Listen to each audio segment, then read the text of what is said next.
Muito bem, desde o jardim da infância até minha pós-graduação na COP, na Ilha do Fundão do Rio de Janeiro, eu estudei em escolas públicas.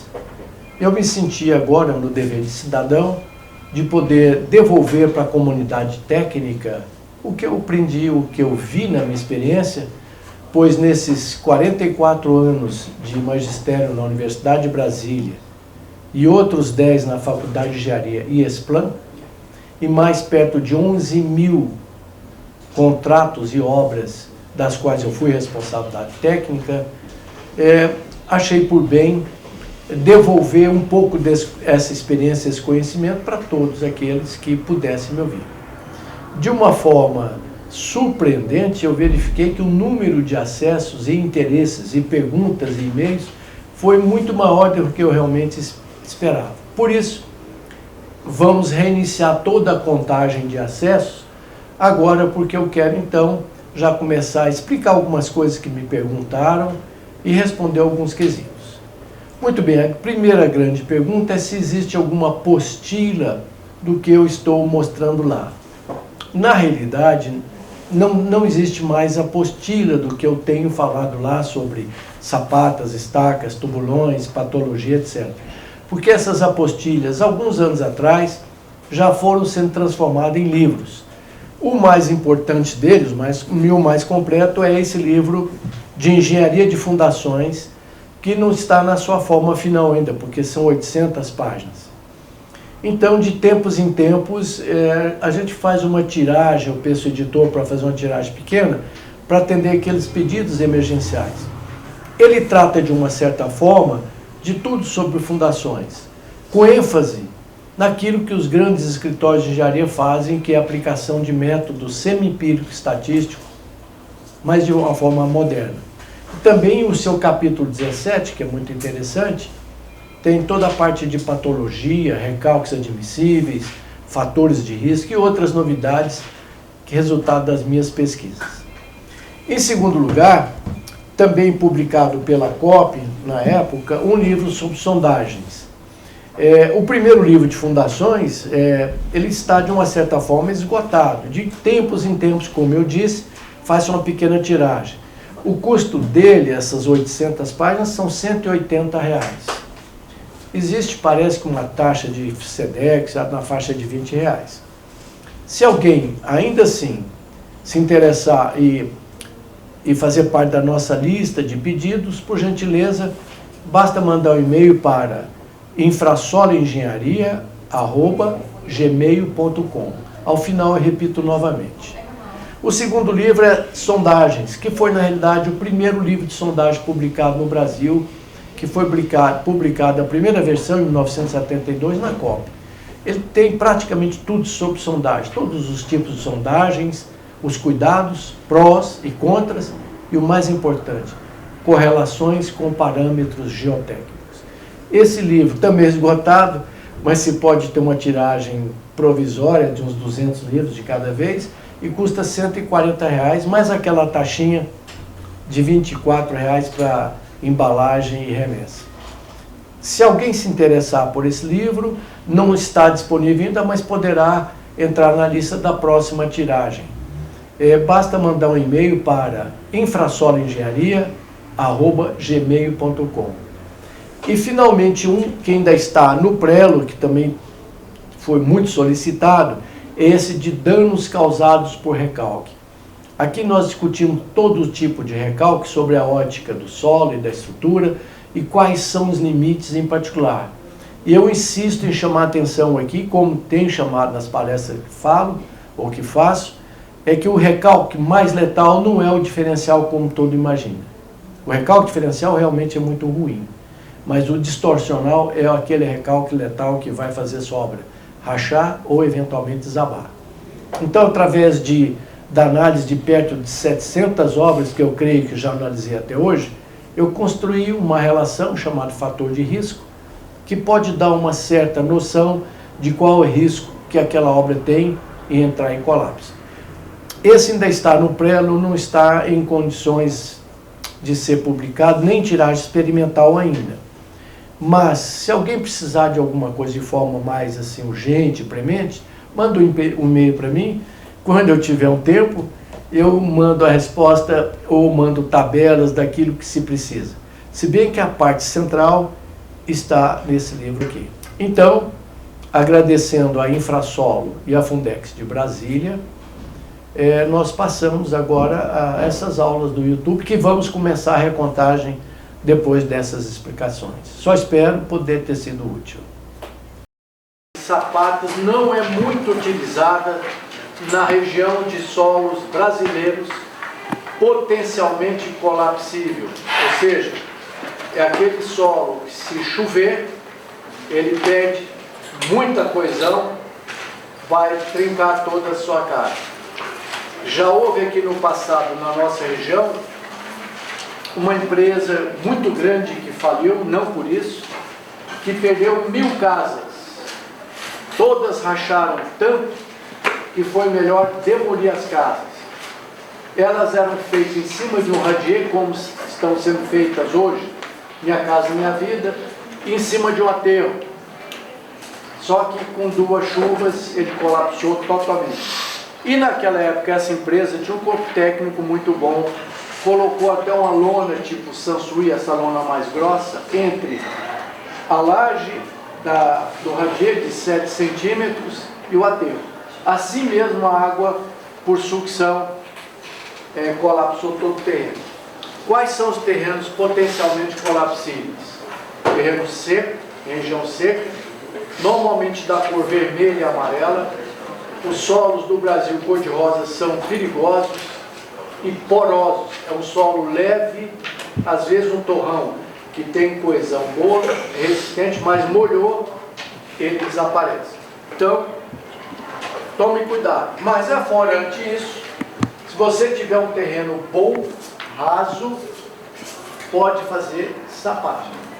Existem prédios de 40 andares em cima de sapatas, em argila, dura e areia. Muito bem, vamos revisar as definições. Quando é que uma fundação é considerada superficial, rasa ou direta? É aquela que atende 2 condições. Primeira condição, a sua profundidade, ZF da fundação, é menor ou igual a 1,5 vezes a sua menor dimensão ou diâmetro. Alguém se lembra qual é a segunda condição? Isso. Alguém sabe mais ainda por que é que ela não é capaz de transferir carga por atrito lateral? Por quê? Por que, sendo rasa, ela não transfere carga por atrito lateral? Não era por isso, não. Eu acho que eu falei nisso. Superfície, isso.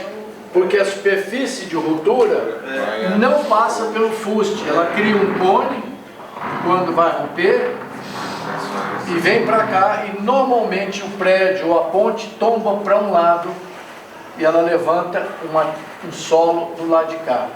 Então, as tensões cisalhantes não se desenvolvem aqui. Não tem o shaft friction. Shaft é fuste, friction, atrito lateral, aqui não. Por definição prática, a tensão cisalhante é aquela paralelo à trinca ou à superfície de ruptura, que está acontecendo longe do fuste da sapata. Na fundação profunda, isso não é possível, porque para levantar milhões de toneladas de terra não levanta, ele volta sobre o fuste. Aí, então, as fundações rasas, diretas ou superficiais têm essas 2 características. Bom, muito bem. Existem várias fundações superficiais. Sapatas, bloco de fundação, que é rígido, tubulão curto, que é a melhor delas, a mais econômica, e que, quando é possível, executar, se tiver segurança, é imbatível. Mas tem que ter segurança, ou seja, solo coesivo para não matar quem está escavando por dentro. Lembra? A escavação é interna. A sapata é flexível. Portanto, uma estrutura de concreto que é flexível, ela pode ser de concreto ciclópico? Alguém pode me responder? O que uma estrutura de concreto flexível precisa ter? Armação. Ferragem, armação. E mais, o concreto é um concreto estrutural. Então, ele deve ter uma grade de aço aqui embaixo. Aqui a mesma ferragem do pilar, desce aqui, armada do mesmo jeito. Lembram-se naquela observação profissional que essa é uma estrutura crítica, fica enterrada. Quando ela trinca, quase ninguém vê, porque ninguém vê o que está debaixo, até a estrutura toda começar a quebrar. Portanto, a recomendação é dobrar essa área do pilarete ou colarinho, dobrar a ferragem, que é a mesma do pilar.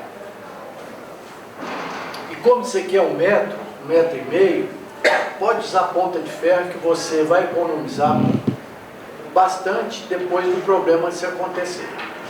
Portanto, em geral, estruturalmente, isso não é rigoroso, mas quando essa alturinha de concreto for menor do que 1/4 da menor dimensão da base, ela é flexível.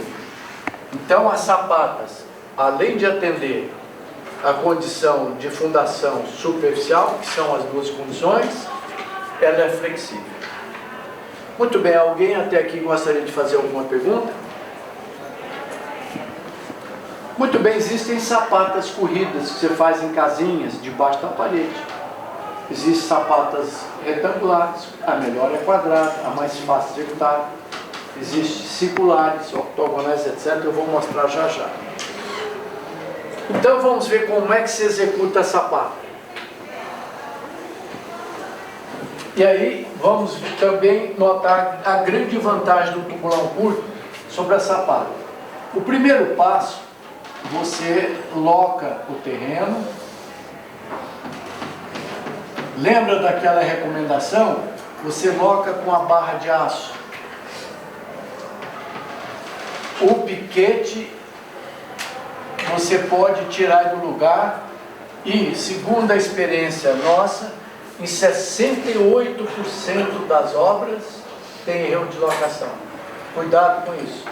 Quando vocês forem fazer essa obra, confere a locação. E o piquete de madeira é removível. O operário pode trupicar o piquete, apesar de que se fala melhor, se tirar do lugar, não o coloque, porque ele vai colocar 30 centímetros fora do lugar. E é bastante desagradável, depois que você começar a subir os pilares, ver que está fora de ponto, está mal locado. Se for estaco, então às vezes não dá nem para voltar com a máquina.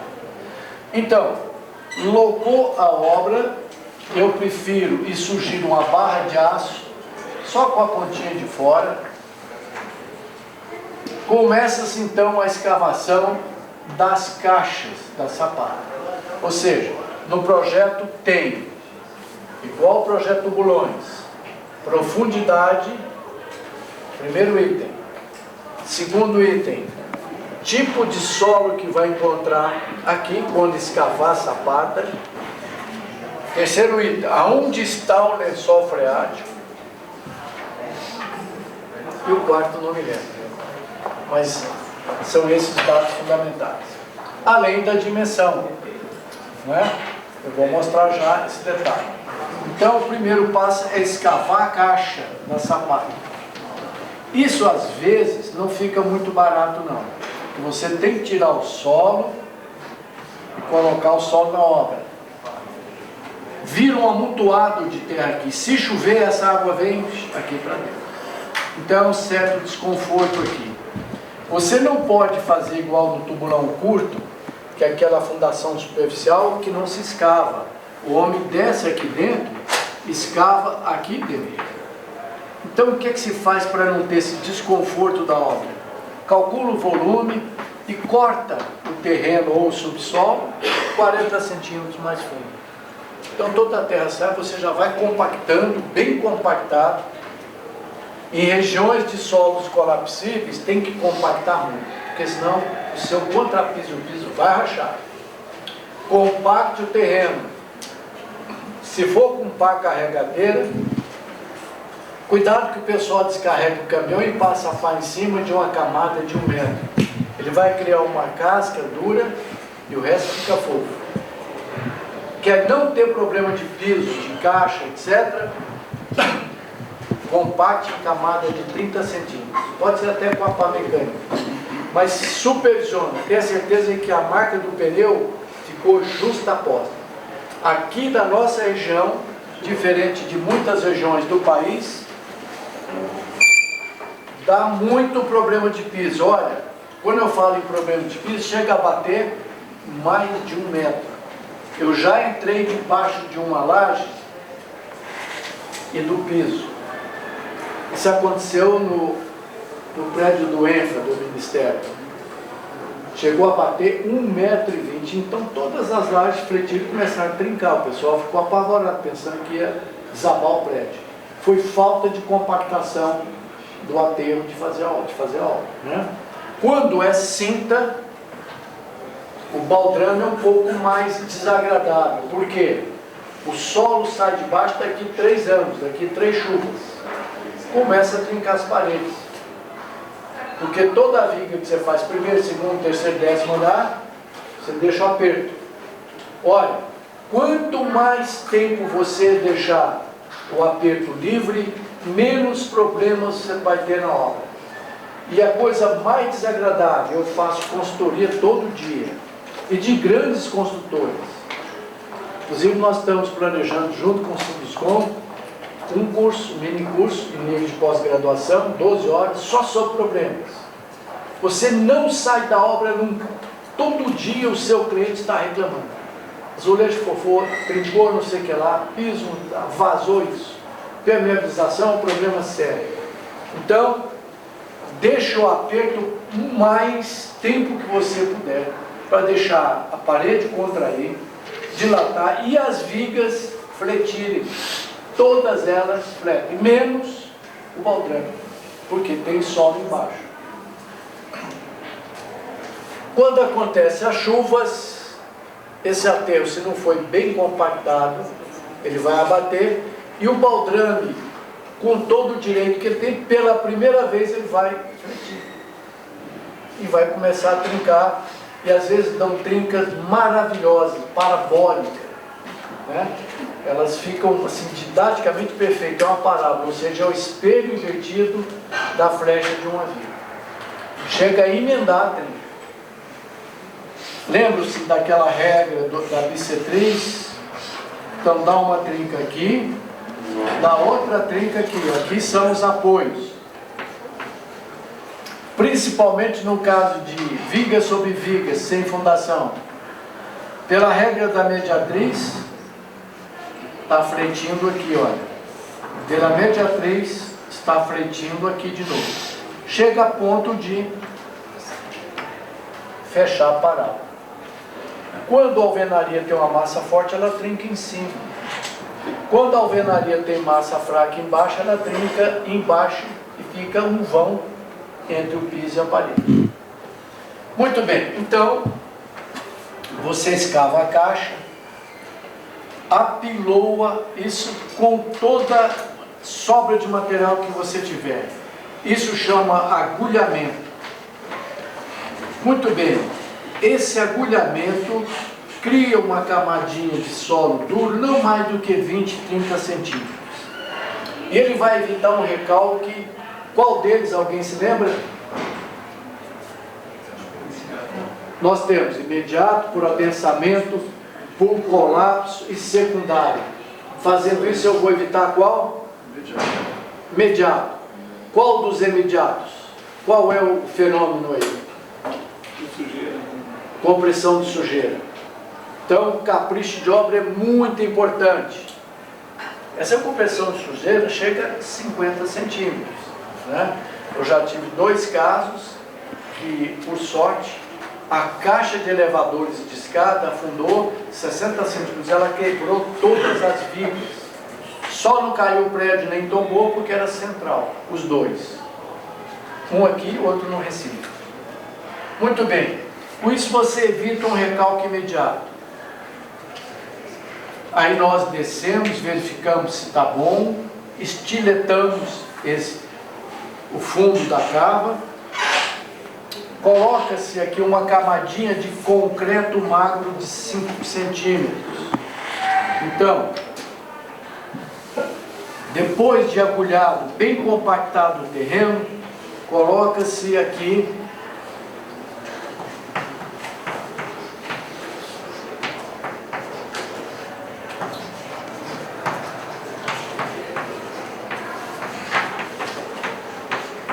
uma camadinha de 5 centímetros de concreto magro, ou seja, um concreto barato, só para isolar, de uma certa forma, a armação do solo que costuma ser ácido. O concreto mais fraco que você puder fazer.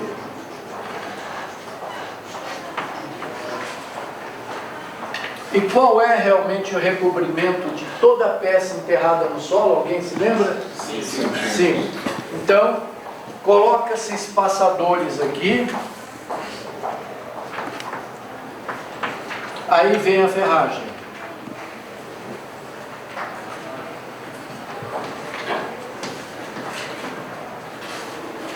Muito bem, o próximo passo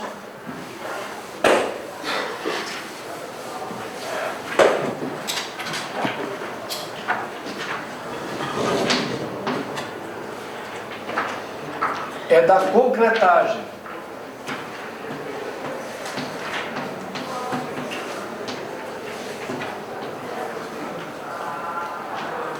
Eu já tenho a caixa, já fiz a compactação, já coloquei a grade inferior, que vai combater a fricção, já fiz uma camada de concreto magro para selar e isolar a peça, já compactei para garantir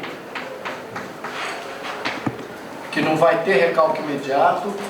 Coloco aqui uma peça de madeira, um caibro ou uma bigota, e faço só um pequeno pescoço de madeirite, uma forminha, só do tamanho do pescoço, e concreto por aqui, por cima. Lanço o concreto aqui em cima. E o concreto vai caindo. Se ele tiver mais ou menos lâmpada de 6 a 8, ele já cai praticamente no ângulo que eu quero. Não é preciso fazer forma para sapato. Puxa-se na enxada. Então, não é preciso fazer forma. Isso é puxado na enxada. A sapata fica, como todo mundo sabe e conhece, um prisma, né? Um tronco de prisma.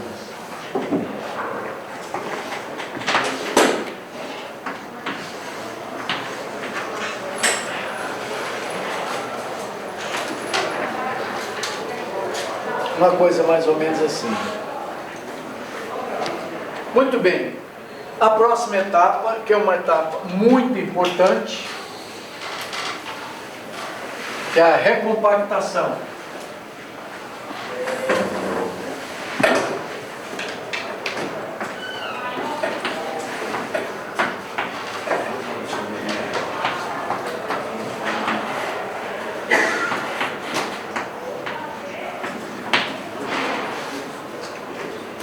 Essa recompactação tem que ser feita com muito cuidado, a cada 20 centímetros, não mais do que isso. Se por um acaso deixar forma ou recompactar em espessuras maiores de camada, você vai ter 2 problemas sérios. Você vai criar uma camada mais porosa, que toda a chuva ou toda a água de vazamento vai ficar acumulado aqui e vai migrar para baixo da base. Professor, Pois não. A armação ela não tem um formato de tronco, ela é só uma malha. Só a malha, porque é só ferragem positiva. Muito raramente em galpões você pode ter sapata excêntrica, pode ter uma tensãozinha negativa em cima. Só nesse caso, para combater vento, é que você poderia, o que não é bom, como você tem essa carga aqui e vento, você pode ter um diagrama negativo aqui de pressões. Não é bom. As pressões têm que ser só positivas. Mas pode acontecer por um vento excessivo ou um problema qualquer, ela descolar uma parte da sapata. Então, nesse caso, pode-se, por prevenção, colocar uma ferragemzinha negativa aqui em cima. Só nesse caso, e é menos de 1 para 10 mil sapatas. Porque não se deve deixar descolar. Porque se descola, vamos supor que você tem uma sapata de 4x4, descolou uma faixa de 20 centímetros, você perde muita área. Perdendo área de contato, você aumenta a pressão. Aumentando a pressão, vai ter recalque. Entendeu? Muito bem. Então, o primeiro problema é recompactar mal. Tem que compactar com compactador elétrico e tal, porque senão vira um foco de infecção. Daqui a uns anos, sua obra começa a achar. Segundo problema, esse aterro fofo vai quebrar o contrapiso. Então, olhando o pilar, começa a aparecer trincas, assim. O contrapiso quebra aqui por falta de apoio. Muito bem, está aí a tecnologia de execução de sapatas. Comparada com os tubulões curtos, e até os blocos, fundações em bloco, não é o bloco de coroamento, é aquela fundação alta, ela tem umas 8 desvantagens. Tubulão curto, como já foi visto anteriormente, o operário escava ela internamente. Só tem um sinão: o solo tem que ser resistente, porque às vezes tem gente trabalhando aqui embaixo e por um descuido qualquer pode até rolar caminhão de concreto aqui em cima. Isso é um perigo, pode soterrar uma pessoa que está aí, né? Então tem que ter um solo resistente. Mas tem a vantagem: economiza-se a escavação da caixa. Sem sapatas no prédio sai muito até, o volume de escavação é alto. Também a política de escavar o terreno todo, fazer a caixa inteira e depois fundir as sapatas aqui, não é boa, porque eu não vou contar com um empuxo passivo. Já foi visto anteriormente que eu tenho 3 tipos de empuxo. O empuxo pequeno, que é aquele quando eu afrouxo o solo. O empuxo no repouso, quando eu nem afrouxo, nem comprimo, que é o caso de estaca-hélice. Tubulão e sapata afrouxa o solo. Se eu apertar o solo, eu tenho empuxo passivo. Portanto, se houver um erro ou excentricidade, o solo que está aqui, a sapata vai empurrar o solo, ela vai reagir com uma força muito grande. Então, se alguém, já me aconteceu algumas vezes e me deixou muito aborrecido, é que escavaram a obra inteira. Então, a única solução foi encher isso com solo e cimento, plástico, no traço recomendável um pouco mais forte. 1 de cimento para 6 de solo em volume. Aqui, aproximadamente 20 litros de água vai dar uma resistência de 20 quilos por centímetro quadrado. Então, se você tiver que fazer algum enchimento nessa obra, 1 para 6. Uma lata de cimento, 6 de solo. Até ela ficar igual massa de rebocado. Vai dar 20 quilos por centímetro quadrado fácil. não é bom. Além de encarecer, é bobagem. Eu perco esse apoio. A fundação tem que ser encaixada no chão. Lembra-se? Uma das observações profissionais no curso, lá no curso, procure não colocar forma em bloco, nem baldrame. Chapisca o terreno e concreta dentro do terreno, a menos que ele não segure. Mas se for um terreno que você pode escavar sem ele fechar, chapisca o terreno, coloca a ferragem lá dentro. Você vai contar com empuxo passivo e é 8 vezes mais barato do que escavar mais, contratar armador, comprar madeira, concretar, tirar a madeira e recompactar. Muita gente deixa a madeira, vai apodrecer, vai ficar solta a fundação. E não existe carga centrada, é só na teoria. Sempre tem um esforço horizontal no momento. Então eu preciso daquele espaço. E você tem que ter gabarito técnico para explicar para o seu cliente que não é uma economia porca. É 10 vezes mais eficiente e 8 vezes mais barato. Você não perde madeira, não perde tempo, não escava mais, não tem que recompactar, etc. E é difícil recompactar espaço pequeno, né? Então fica ruim isso. Quando a gente precisa, numa eminência infeliz de ruptura, eu preciso de todos os apoios. Tudo que puder me ajudar é bom. Muito bem, fazendo isso, eu tenho a minha sapata executada. Sapatas, todo o aterro está acumulado aqui. Já se agulhou o fundo, colocou-se um concretinho magro e já se colocou aqui a ferragem. Algumas já tem até a ferragem do pilarete, que é igual à ferragem do pilar. Com aquela recomendação, dobre a área, vai custar R$10, não mais do que isso. Muito bem, a forma mais econômica da sapata é a quadrada. É a mais fácil de escavar, mais fácil de armar, mas às vezes não cabe, porque tem um pilar próximo do outro. Então você retangulariza as duas sapatas. Quando, aqui pode fazer de qualquer forma, oval, tá vendo aí, oval, trapezoidal, são mais complicadas. Aqui mostrando a preparação já do pilarzinho subindo para concretar, já pronto para concretar, olha aí. Quando não é possível fazer duas sapatas isoladas, pode-se fazer uma sapata associada, que pega 2 pilares, 3 ou 4. Muito bem, desde que o pilar esteja no centro de gravidade das duas cargas. Observa que nesse exemplo aqui, olha, as cargas são desiguais. Então o centro de gravidade da sapata vai estar mais próximo do pilar maior. Aqueles que estão anotando, pode anotar aí.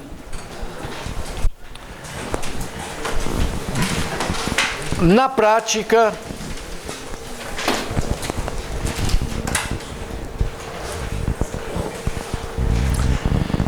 quando a área das sapatas de um prédio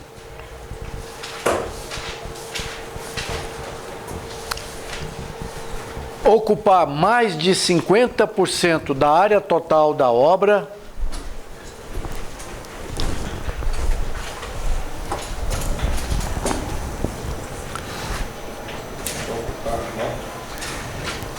quando a área das sapatas ocuparem mais de 50% da área da obra,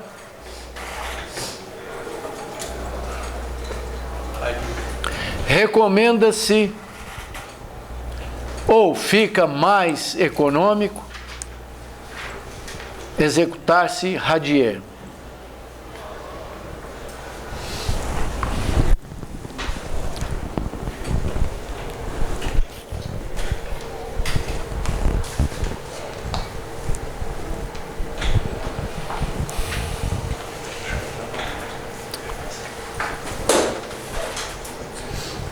Muito bem, então nós já temos aqui Qual é a profundidade que eu devo escolher uma fundação em sapata?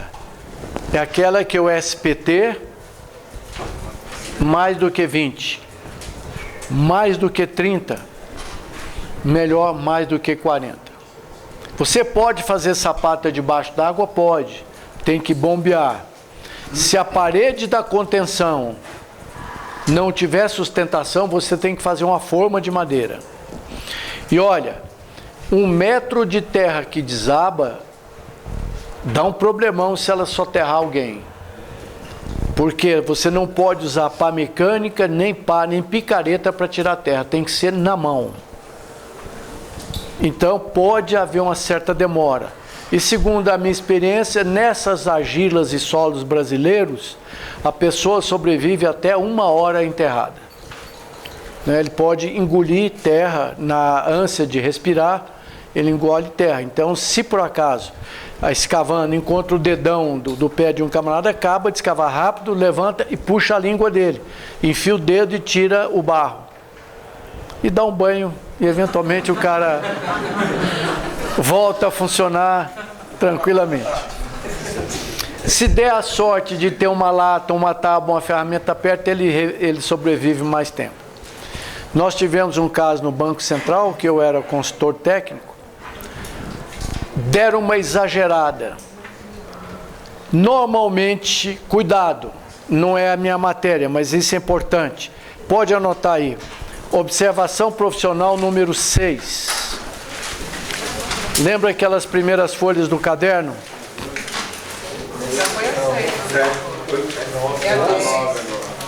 Observação profissional OPI número 9.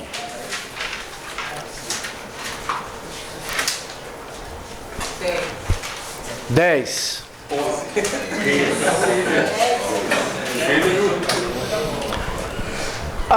As argilas porosas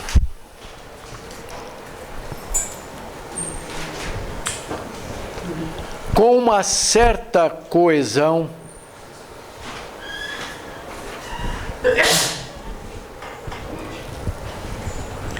SPT acima com uma certa coesão, vírgula, SPT acima de 4,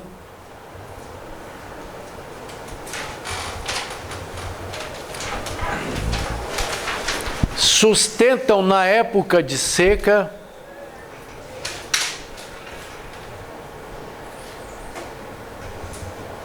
vírgula, por algumas semanas, cortes verticais por algumas semanas, cortes verticais de até 3 metros.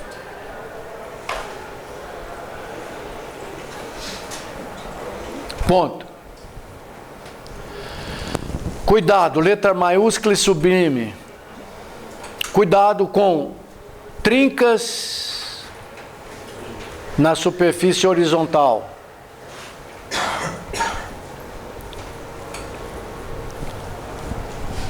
Vírgula. Em geral, a 1/3 ou até 1/5 da altura do corte. Isso não é um quarto, não? Não. 1/3 a 1/5. Quem respondeu 1/4 pode acontecer, mas não é a média geral. Ponto. Então o que eu estou querendo chamar é da altura do talude ou do corte. Da altura do corte. Ou seja, se você tem uma escavação de 9 metros, fique de olho nas trincas a 3 metros na horizontal e até a 4,5 metros. Outras trincas vão aparecer antes, mas elas não são letais. A trinca letal acontece, em geral, isso não é regra absoluta, mais ou menos a 1/3 a 1/5 do corte. Portanto, tome cuidado, porque é traiçoeira, ela fica estável por um certo tempo, principalmente se chover. Eu perco coesão por sucção e por quebra de cimentação. Ela desaba e pode te matar. Cuidado, observe bem, frequentemente as trincas lá no paramento. E toda trinca que aparecer, enche de pasta de cimento, mas é na hora, ou seja, não deixa para depois. Prepara uma pasta de cimento de um por um e enche a trinca, para evitar que a água entre nela e vá para a superfície de ruptura. Voltando ao caso do Banco Central. Banco Central, de 1/3 até a metade. De 1/3 ao meio. Muito bem. Deram uma exagerada na época de seca. Escavaram, que era uma das cortinas mais altas da América do Sul. São 6 subsolos do prédio e mais um 7º, que ficaria no centro, que era a caixa forte do Banco Central, onde deveria estar a reserva monetária brasileira. Lamentavelmente, alguns políticos deram um jeito de levar os lingotes de ouro que devia estar lá. Mas, independente disso, são 21 metros de cortina. E para ganhar tempo, já que o solo se mantinha bem, fizeram painéis de 5 metros na vertical. Passou numa zona que era uma fossa de algum viaduto, alguma obra perto, uma fossa cética. E essas 5 metros soterraram 7 pessoas, que estavam no pé do talude, limpando, preparando para concretar. Porque a gente limpa, rapa, passa régua e põe uma forma de cá e concreta contra o solo. Então tinha 5 pessoas fazendo um acabamento. 7 pessoas foram soterradas. A vontade era, me chamaram lá, falaram, olha professor, tem um pessoal aqui soterrado e tal. A vontade era de usar a reta escavadeira lá para salvar pessoas, mas era perigoso, você podia, foram salvos 4 e morreram 3. Você podia, na tentativa de salvar um quinto, podia matar e fica difícil você explicar. Se tiver alguém aqui do Corpo de Bombeiro ou Defesa Civil, eu acho, precisa ser testado, que se você usar um jato d'água, desde que tenha para onde escoar a água, ou seja, a escavação de grandes subsolos normalmente é feito em degraus, né? Aí a água corre para baixo. Muito bem. Escolhida a profundidade, eu só preciso calcular a pressão. A pressão na base de sapata para achar a área, né? Eu preciso achar a tensão admissível na base da sapata.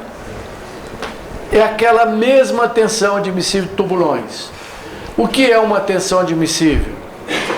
É aquela que não vai provocar problemas na superestrutura. Lembrando que toda obra dá uma recalcadazinha. Meio centímetro passa despercebido. Lembrando também que toda estrutura suporta um recalque distorcional de 1 para 400, 1 para 500 do vão.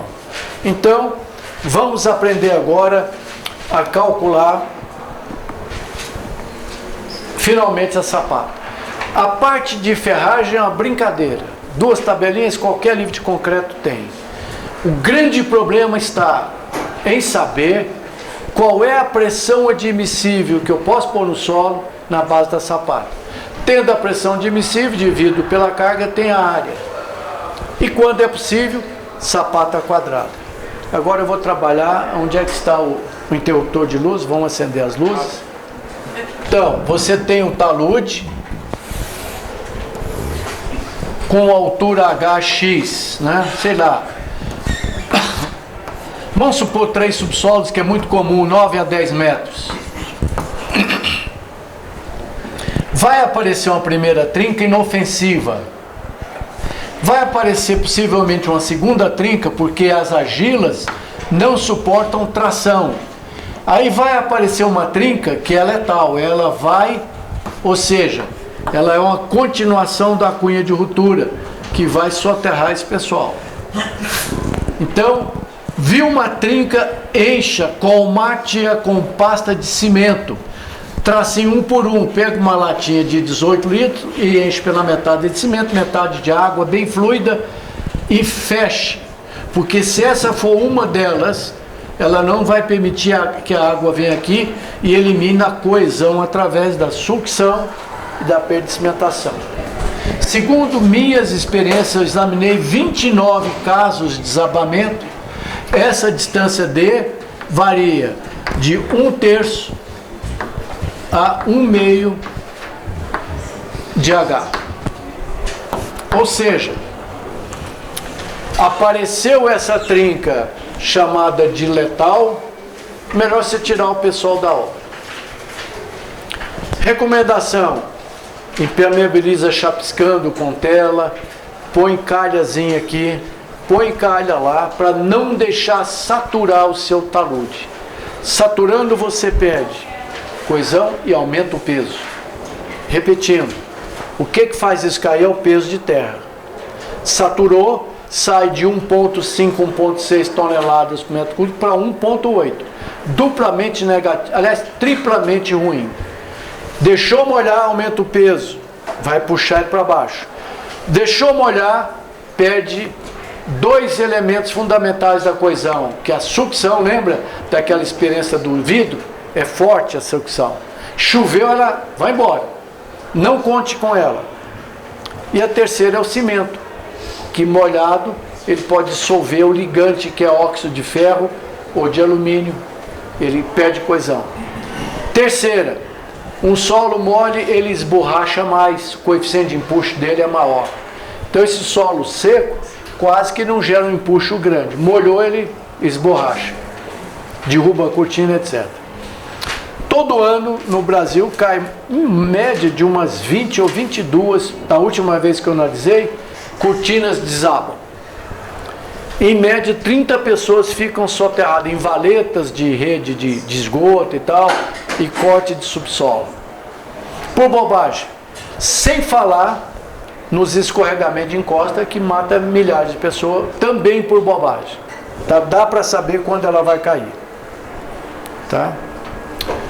Não, desculpa. Dá para saber se ela é potencialmente colapsível. Ângulo, camada dura e camada mole, eflorescência de água. Às vezes tem água passando por baixo. Mina no morro, ele tem um fator de risco alto, tá certo?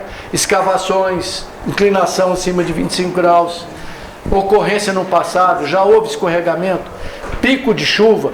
Aliás, ao contrário do que a televisão diz, olha, deu um pico de chuva e desabou o talude, matou não sei quantas mil pessoas. Não é o pico de chuva só, é uma chuva média por uma semana, aquela chuva de molhar bobo. Uma semana antes, ele satura o terreno. Aí vem uma chuva forte, ele desaba. Dificilmente só uma chuva forte não produz essa catástrofe que está aí. Muito bem, então vamos lá. Exemplo número 3.1, é a melhor forma de aprender a teoria é através do exemplo. Então, projetar as fundações do pilar 6.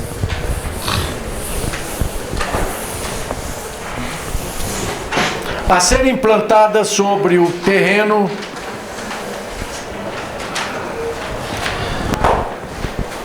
na região ou representado pela sondagem a percussão simples SP3.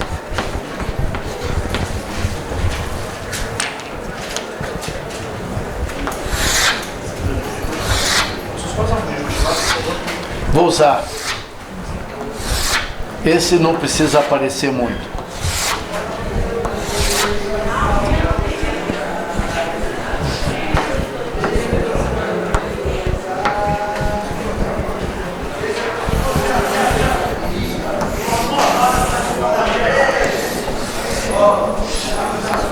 Então foi feita a sondagem, a percussão standard, a brasileira, que é o N72,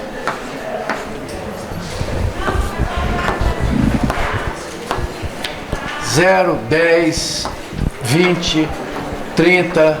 A sondagem deve ir até 50 golpes, que é o limite de resistência do equipamento.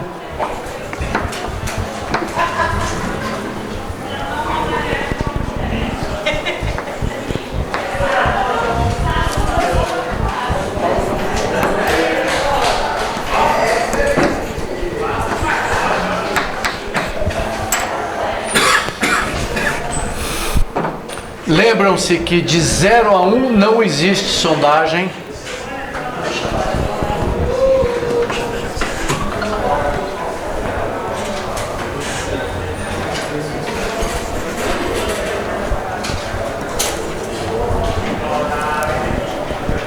E que nós temos nesse terreno um lençol freático aqui a 2 metros de profundidade.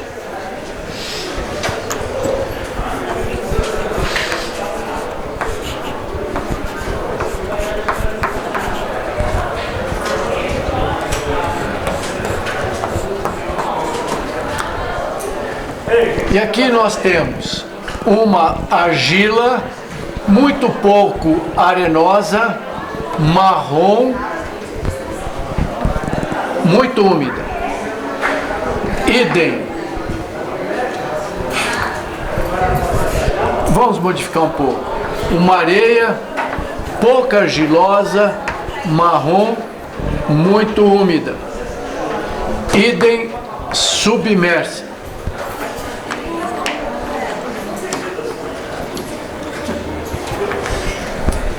E nós temos a carga do pilar 6 para 240 toneladas.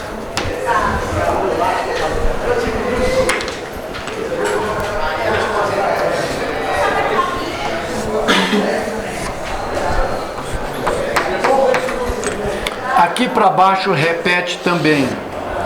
Aqui, se tiver difícil de ler, olha, são 20 golpes. Aqui de 2 a 3 são 25 golpes. E mantém em 25 golpes para baixo.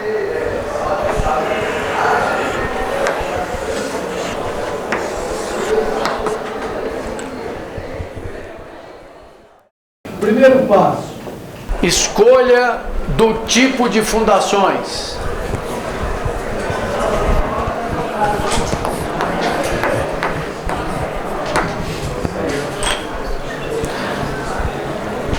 Sugestões. Alguém quer sugerir?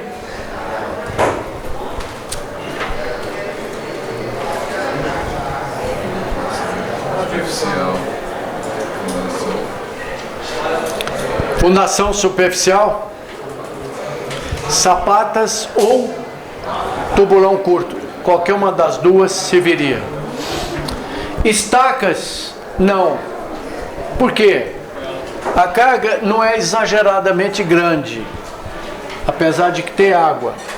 Então eu teria que cravar 4, 5 metros de estaca para ter uma boa capacidade de carga. Porque se eu fizer uma estaca curta, nós veremos no capítulo de estacas, com 2 metros eu não tenho atrito lateral suficiente. Então, nem estaca Strauss, nem estaca raiz, nem estaca pré-moldada, nem hélice contínua, não seria legal. Nem tubulão escavado com máquina, que é a estaca rotativa, também não, porque eu tenho água logo aqui, eu preciso de um pouco de atrito. Nem estaca hélice.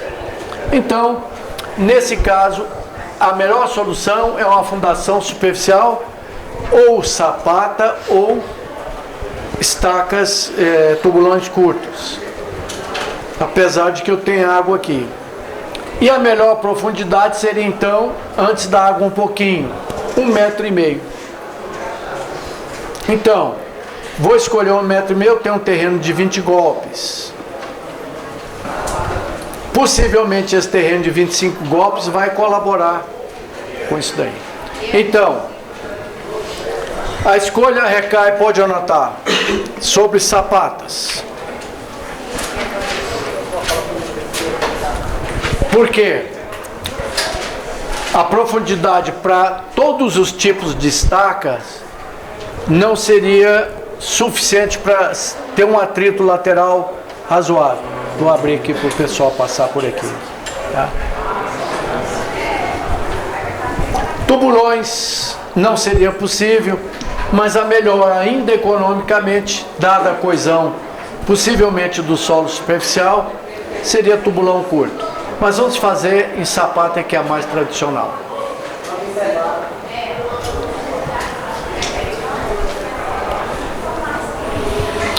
Segundo passo, escolha da profundidade.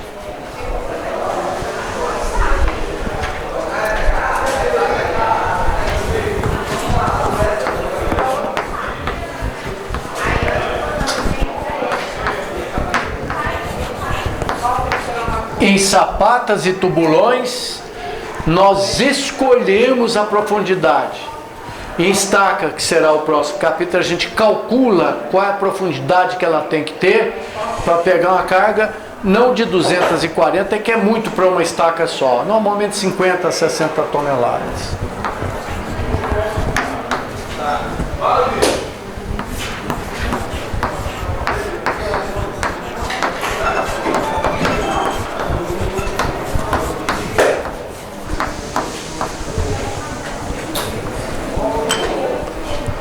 Muito bem, examinando o laudo de sondagem,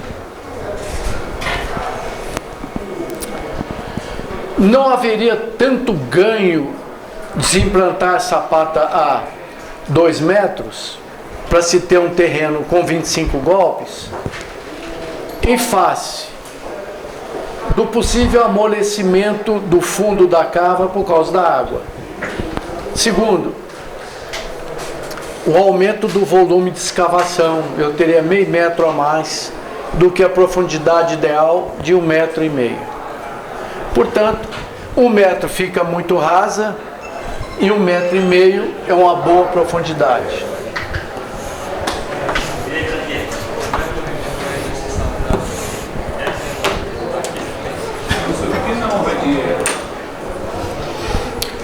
Porque uma carga só não justifica. Se fosse umas 50 cargas e a área das sapatas fosse maior do que 50%, pode se estudar. E o cálculo de Radier ainda é um cálculo complicado. Tem que fazer ensaio de campo. E o Radier, se der uma errada, ele é flexível, ele pode começar a quebrar o prédio porque ele flete junto com os pilares. Mas olha, em breve vai ser a melhor fundação. Então, nada melhor do que você escavar o seu subsolo e já fazer a fundação numa placa de concreto. Mas precisa começar ou ter-se vários ensaios de placa para verificar e fazer o cálculo adequado. Parâmetros, existe método dos elementos finitos que calculam, mas eu pessoalmente não acredito em nenhum deles.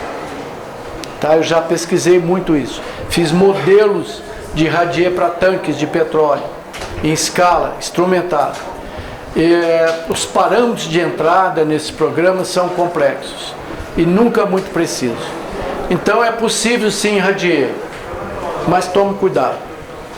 Então, como a carga é uma só, é uma carga de 240 toneladas, possivelmente um prédio de 4 pavimentos, vamos fazer em sapata, ou melhor, tubulão curto. Muito bem, adotando o mesmo critério.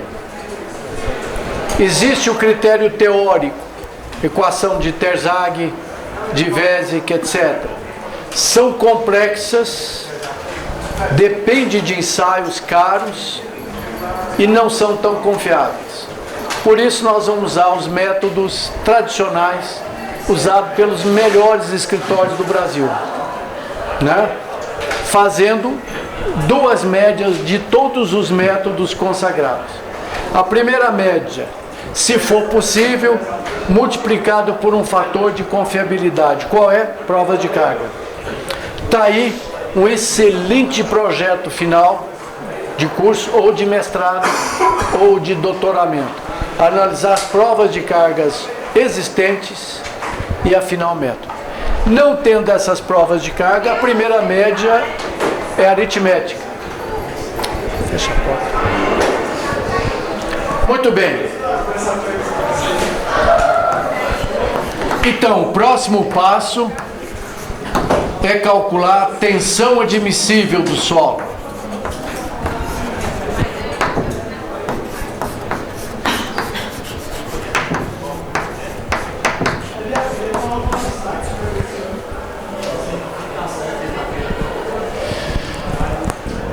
primeiro método mais recomendado é o da norma brasileira. Nunca deixe de fazer o método da norma brasileira, porque você está com sustentação jurídica. É uma norma que recomenda. Por outro lado, lembram-se que sempre todos os métodos empíricos, e assim muito geral, são seguros. Você vai fazer uma fundação maior do que precisava. Daí, um trabalho final ou uma tese de mestrado ou várias de doutorado seria muito útil por causa da aplicação diária, sabe? Então, método 1.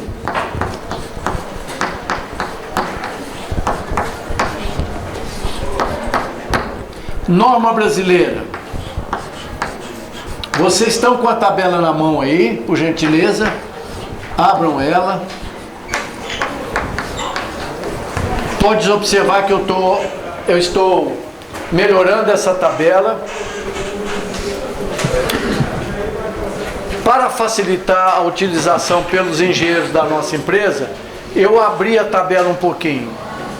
Então, pelo método 1, nós temos uma areia pouco argilosa marrom. É a mesma, só que aqui agora submersa. Então, a tabela, ela começa com rocha, solos granulares, depois areias. Areias, não sei se a norma desce a tanto. Areia pouco argilosa, SPT 20. Então, nós temos aqui uma areia que com SPT entre 19 e 40. Areia compacta. Vamos verificar se ele me dá mais opções na areia aí. Areia argilosa muito compacta, não é o caso, porque o SPT teria que ser maior do que 40. Areia argilosa compacta vai ser mais próximo do nosso caso, entre 19 e 40. Areia medianamente silto argilosa e tal. Então, a nossa opção é areia argilosa compacta, número 11. Já está resolvido o problema de uma forma muito fácil, 3 kg por centímetro quadrado. 11, areia argilosa compacta, com SPT entre 19 e 40. Oi?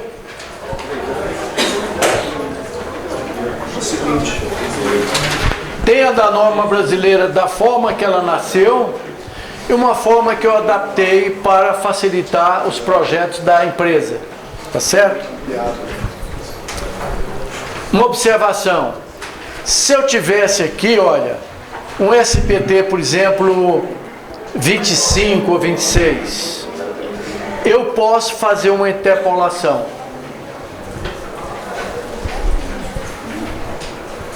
Primeira recomendação. Muito dificilmente eu vou ter uma sapata de 1 metro só. Pode acontecer, uma casinha eu tenho uma sapata de 1 metro. Mas se já for um prédiozinho de 2 pavimentos, a sapata vai ter 1,5 metros, 2. Então, aquela cunha de ruptura acontece mais ou menos na espessura da sapata para baixo. Ou seja, se eu tenho uma sapata de 8 metros de base, o que não é incomum, 8 metros de solo para baixo é o que vai segurar esse prédio. Então o ideal seria também tomar uma média entre o SPT. Eu recomendo, mais ou menos em cima dessa carga e o solo, que a sapata pode ter 2 metros. Então, o solo envolvido aqui, de 2 metros de profundidade, é que possivelmente vai estar segurando a minha obra contra a ruptura. Portanto, é justo fazer uma média dos SPT. Então, eu tenho aqui 1,5 metro, o SPT, lembra-se, é de metro e metro, não existe SPT de meio metro. Então eu abrangeria essa camada, 1,5 metro mais 2 daria 3,5 metros. Então eu abrangeria essa camada com 20 golpes, essa com 25 e essa com 25 também.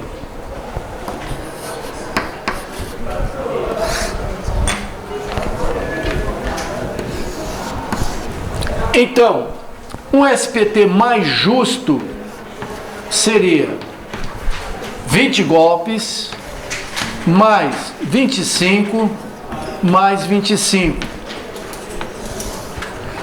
Seria um preciosismo muito grande querer considerar só meio metro aqui. Também era possível, uma média ponderada.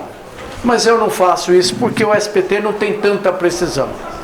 Alguém na máquina aí, por favor, dá 70 dividido por 3, que dá... Não existe ponto 3 pancada. O SPT é golpes, né? Ou dá uma pancada ou não dá. Então, para baixo. Métodos empíricos, para baixo. 23 golpes. Então, o que eu faço? Vou fazer uma regra de 3. Por gentileza, o pessoal de máquina, me ajude aí. Varia de 19 a 40. Ah, bom, ela, na norma não tem jeito, né? Ela não tem 2 valores. Então vai ser 3 mesmo. Porque na realidade, olha, a variação é bastante grande. Quando a norma põe limites, eu faço uma interpolação, mas ela não pôs. Então, pela norma brasileira, eu tenho que a tensão admissível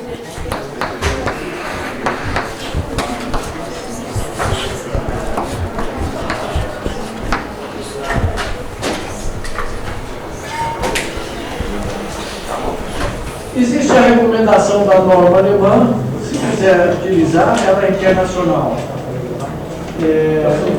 Mas eu prefiro usar as normas mais adaptadas ao solo brasileiro.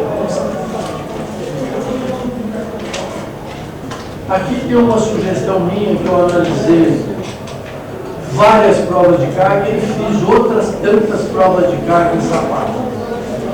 Então, método 2, vermelhando. Eu acho que seria o método 3, né? Pois não.